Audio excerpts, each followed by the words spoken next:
Assalamualaikum warahmatullahi wabarakatuh. A'udzubillahi minasyaitonirrajim. Bismillahirrahmanirrahim. Bismillah, alhamdulillah, wassalatu wassalamu ala rasulillah wa ala alihi wa sahbihi wa mawalah. La haula wa la quwata illa billah. Amma ba'du. Wa qala ta'ala fi kitabil karim, liman kana yarjullaha wal yaumil akhir wa dzakarallaha katsira. Amma ba'du. Para salikin rahimakumullah, sahabat-sahabat saya, kolega saya, teman saya, dan kaum zu'ama, para ahli cerdik cendekiawan, kampus dan sebagainya yang saya cintai dan saya banggakan. Mari kita senantiasa bersyukur pada Allah Subhanahu wa taala atas iradahnya kita masih diberi kesempatan untuk belajar tentang hal-hal yang bisa mendekatkan diri kita kepada Allah. Sholawat serta salam semoga tetap terlimpahkan kepada junjungan kita Nabi Muhammad Rasulullah Sallallahu Alaihi Wasallam. Para salikin, sahabat-sahabat saya, para jamaah yang saya hormati, memang saya mencari dan akhirnya menemukan kunci siapa yang mengharapkan dunia dan akhirat. Ya, liman kana yarjullah, siapa yang ingin berharap bertemu pada Allah, liqa'illah, berjumpa pada Allah. Ya, kita semua kita jalani wal yaumil akhir, dan nanti di yaumil akhir kuncinya satu, wa dzakarallahu katsira. Berzikirlah, menyebut nama Allah, Allah, Allah, Allah katsiran, sebanyak-banyaknya. Bukan pangkat kita, bukan jabatan kita, bukan gelar akademik kita, bukan kekayaan, tapi sejauh mana, sebanyak apa kita menyebut Allah, Allah, Allah. Coba kita introspeksi. Sehari semalam kita itu 90% urusan dunia, 10%-nya hanya ketika sholat menyebut Allah, ataukah keluar nafas masuknya kita itu ya selalu menyebut Allah, Allah, Allah. Yang menyebut Allah, Allah, Allah itu adalah yarjullah. Dia akan liqa, dia akan berjumpa pada Allah.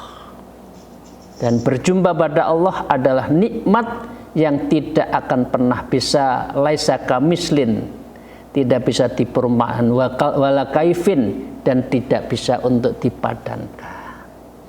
Masih urusan dunia, masih tidak mau nyebut Allah, Allah, Allah, tidak mau bersyukur pada Allah, tidak mau berzikir pada Allah, masih asik urusan dunia, ya, pilih saja, monggo. Mau memilih urusan dunia, monggo terus cari duit, nggak mengenal waktu, monggo. Ya, itu semua pilihan. Apakah kita itu hanya asik urusan dunia, ataukah kita memang mempersiapkan nanti di yaumil akhir, yaitu yarjullah. Para salikin, ya saya tidak sengaja tadi buka ketemu ayat itu yang perlu saya sampaikan di depan pada siang hari ini. Para salikin rahmatullah, maka kita lanjutkan. Ini bab tafsilu khilqati baini Adam, yaitu perincian tentang penciptaan manusia, dari kitab Kimya Usa'adah bab terakhir. Karena kita lanjutkan, para salikin rahmatullah. Wa qala al-muallif fi hadzal kitab wa nafa'ahu bihima bi ulumiha fid dharain amin ya rabbal alamin. A'udzubillahi minasyaitonir rajim.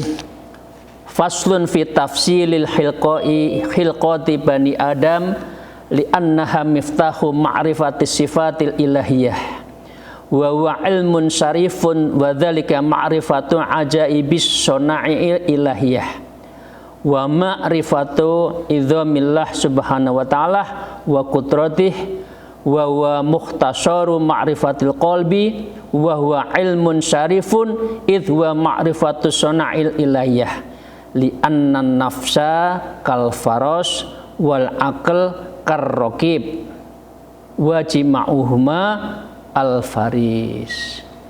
Para salikin rahmatullah, pada bab ini, yang bab terakhir ini, yang mempungkasi, yang mengakhiri kimia usadah, kita dibedah oleh Imam Ghazali. Kira-kira semua inti kitab ini. Tapi yang bab ini itu intinya inti kira-kira yang terakhir ini. Yang menerangkan faslun fi tafsili khilqati bani Adam. Jadi bab yang menerangkan tentang detail, elaborasi tentang hal yang menyangkut breakdownnya, ya, di breakdown, diulas sedemikian rupa tentang khilqati bani Adam, yaitu tentang wujud dan penciptaan manusia. Nah, Imam Ghazali menyebutkan ini penting untuk diketahui kita, li'annaha miftahu ma'rifati sifatil ilahiyah.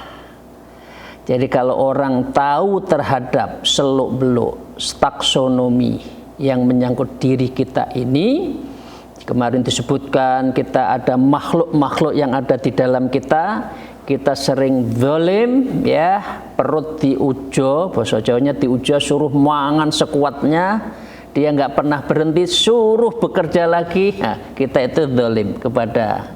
Nah, itu mempengaruhi dari sikap mental, sikap pikiran dan perilaku kita. Nah, karena itu kita harus istirahatkanlah makhluk-makhluk yang di dalam kita. Belum lagi kalau yang masuk itu adalah ada yang haram, ada yang subhat. Itu mempengaruhi otak kita menjadi otak yang cules. Ya, otak yang mara'ub besu, yang dia bisa menghantarkan pada hal-hal yang yang jelek. Nah, li'annaha miftahu ma'rifati sifah ilahiyah. Karena kalau mengetahui seperti ini, penciptaan manusia detailnya kayak apa, taksonominya kayak apa, struktur dari jiwa kita itu kayak apa, nafsunya, hatinya, akalnya, ya, kemudian kolbun dan fuadanya itu, maka ini adalah miftah ma'rifatus sifatil ilahiyah. Ini kunci dari apa? Dari ma'rifah kita kepada ilahiyah, pada Allah Subhanahu wa Ta'ala. Ya. Kita belajar ilmu, kalau tidak tahu taksonominya ya nggak akan ketemu. Belajar apa saja itu harus ada the key, kunci, the core of science-nya itu apa, itu harus ketahui. Nah, kalau kita mendekatkan diri pada Allah, itu miftahnya adalah ma'rifatus sifatil ilahiyah, yaitu apa? Wa huwa ilmun syarifun wa dzalika ma'rifatu ajaibis suna'il ilahiyah. Dengan seperti itu, maka ilmu yang memiliki tentang wujud, breakdown, elaborasi dari manusia, ciptaan manusia itu adalah wa huwa ilmun syarif, itu ilmu yang mulia. Anak kita itu nggak belajar agama dibiarin, tapi kalau sudah nggak belajar bahasa Inggris, matematika, kimia dimarahin bukan main. Itu anak kita umur 50, 60 nggak ngerti ma'rifatullah, mestinya harus ada yang memarahi. Nah, kalau saya ya, ini piye sih umur 50, 60 kok masih nggak belajar urusan agama, urusan akhirat, nggak belajar urusan Allah, itu gimana? Laula akhiratin minan ajalin qarib fa asaddaqa wa akum minas sholihin. Nanti memang kita bisa tawar-menawar dengan malaikat Israel. Nanti malaikat Israel nanti ya. Nggak bisa. Laula akhirta ila ajalin qarib fa asaddaqa wa akum minas sholihin. Lah. Nah, di sini yang disebut dengan apa? Wadzalika ma'rifah, wadzalika matu ajaib suna'il ilahiyah. Dengan cara itu berarti kita akan mengetahui keajaiban-keajaiban dari ciptaan sonai ilahiyah. Apa yang diciptakan Allah kita akan mendapat nikmat. Sebutkan gunung fungsinya apa, laut apa, ya apa yang diperuntukkan kita jangan israf. Itu semua adalah keindahan-keindahan, keajaiban-keajaiban dari ciptaan Allah Subhanahu wa taala. Ya. Wa ma'rifatu idzamillah Subhanahu wa taala wa qudratih. Orang yang mengerti keajaiban-keajaiban Allah, ya, itu adalah wa ma'rifatu azim idzamillah subhanahu wa ta'ala qudratih, ya. Itu berarti kita mengetahui terhadap kekuasaan dan keagungan kudrahnya Allah taala. Kalau enggak, udahlah, Allah itu ya sambil lalu lah. Kalau orang itu enggak khusus mendekatkan diri pada Allah, itu sambil lalu. Apalagi hanya mendasarkan syariat, nggak pernah mau ada hakikat, udah Allah itu sambil lalu, hanya Allahu Akbar ketika sholat, setelah itu enggak. Itu pun kalau kita ketemu di dalam nyesnya sholat. Oke, jadi dengan demikian ini sebuah adalah bagian dari apa? Bisa melihat kudratillah. Kalau seperti ini apa? Wa mukhtasar ma'rifatul qalbi. Kalau seperti itu, inilah namanya mukhtasar, ikhtisar. Jadi ikhtisarnya, substansinya, ya, core sainsnya mendekatkan diri pada Allah itu adalah, kalau kita itu adalah menyebutkan adalah ma'rifatul qalbi. Kita ma'rifah terhadap kolbun kita.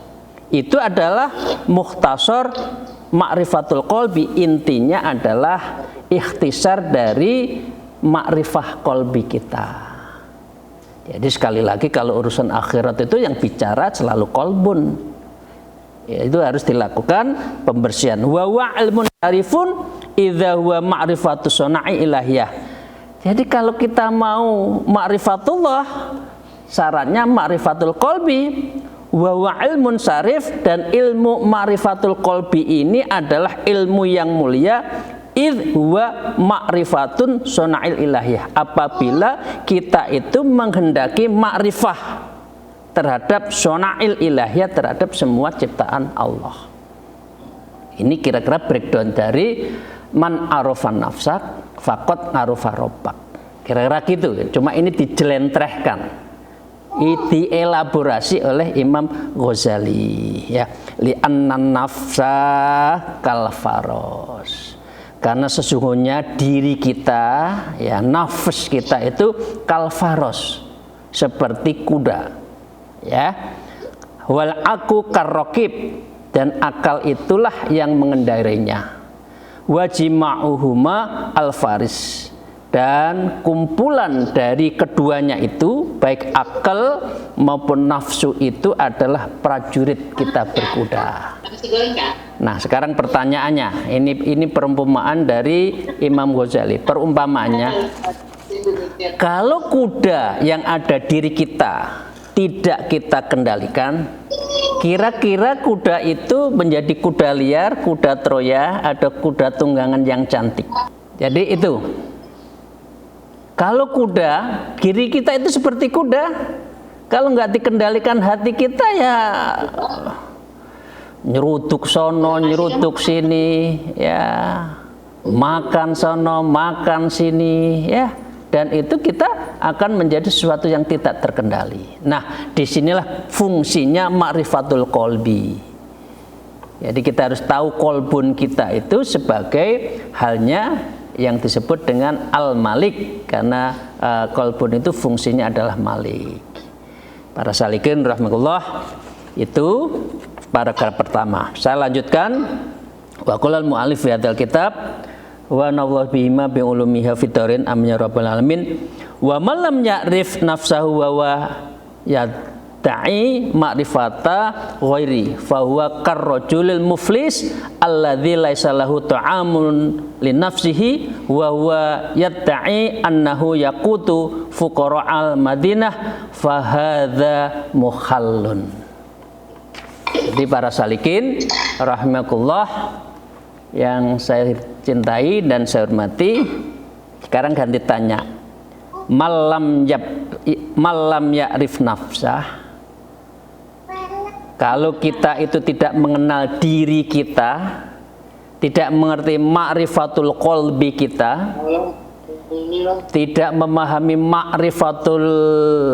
ma'rifatillah, ya, ma'rifat Allah, maka seperti halnya kita diibaratkan kuda liar.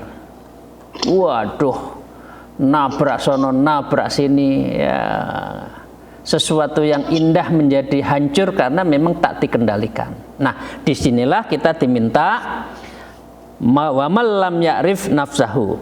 Barang siapa yang tidak mengenal dirinya, ya, wa huwa yad'i ma'rifatu ghairih, dan dia juga tidak mau mengetahui diri orang lain. Coba, kalau kita itu tidak mau mengendalikan diri kan pasti mengorbankan orang lain, pasti akan memperalat orang lain, pasti mendolimi orang lain, pasti nunggangi orang lain, ya. Untuk apa? Nunggangin untuk kepentingan diri. Ya, berarti ini adalah bagian dari apa? Dia tidak mengenal dirinya dan tidak mengenal orang lain. Ya, itu yang penting yang saya sampaikan. Kalau sudah seperti itu,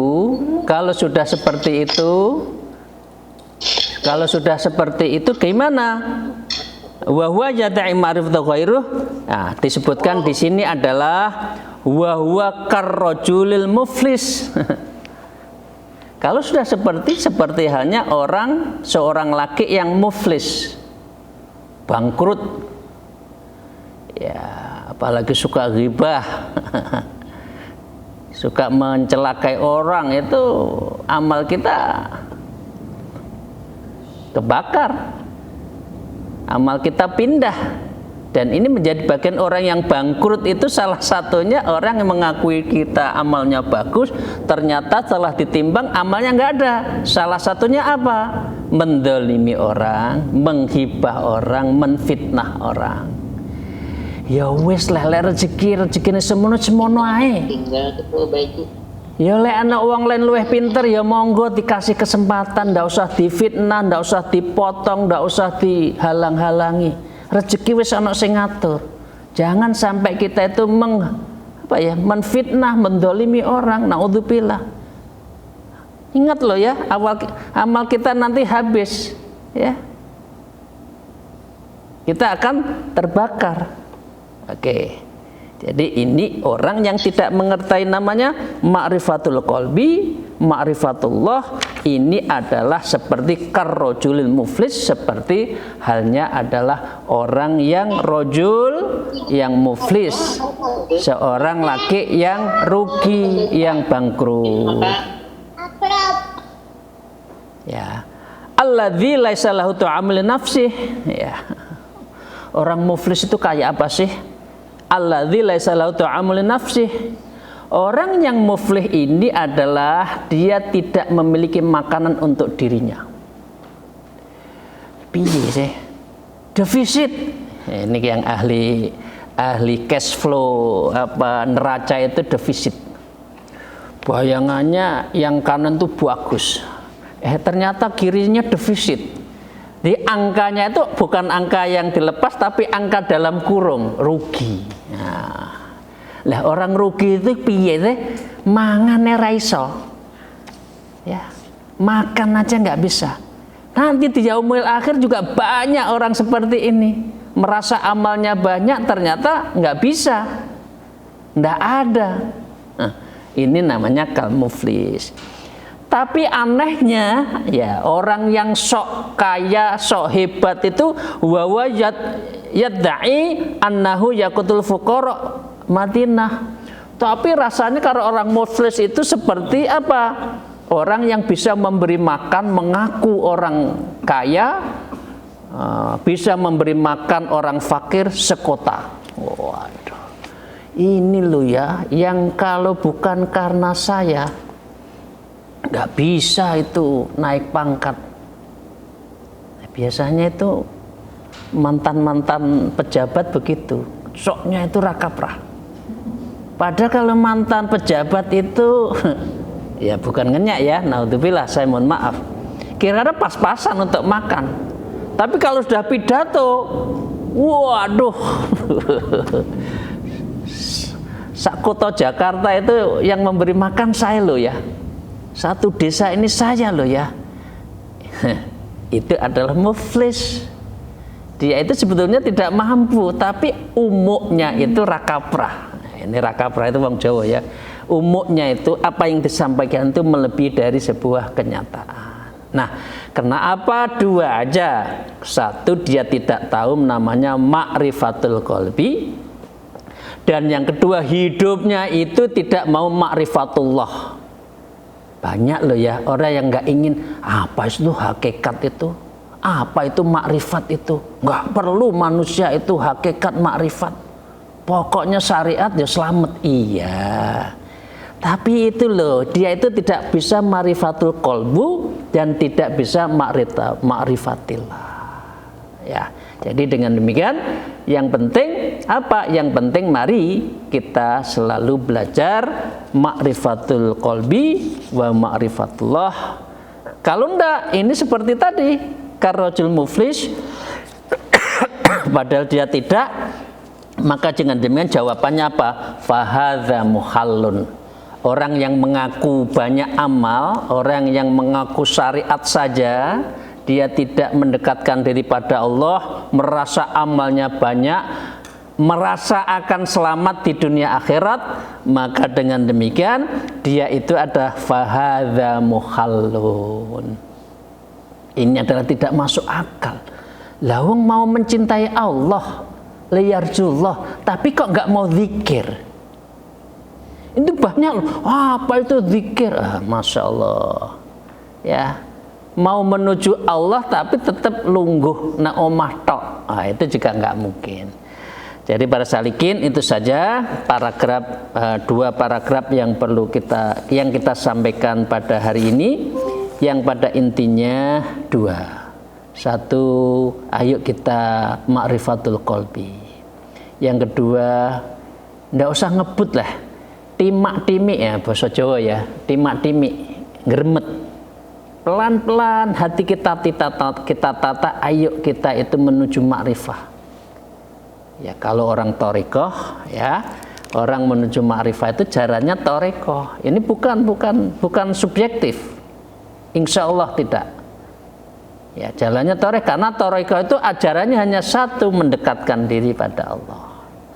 Ya juga itu ya ayyuhalladzina amanutullah wabtaghu ilaihil wasilah wajahidu fi sabilihi la'allakum tuflihun. Jadi kalau kita mau mendekatkan diri pada Allah, harus cari jalan wasilah menuju satu ilmu yang mendekatkan diri Allah. Cara mendekatkan diri pada Allah itu harus wajahidu, harus betul-betul. Bahasa Jawa nggak iso keluma-kelame.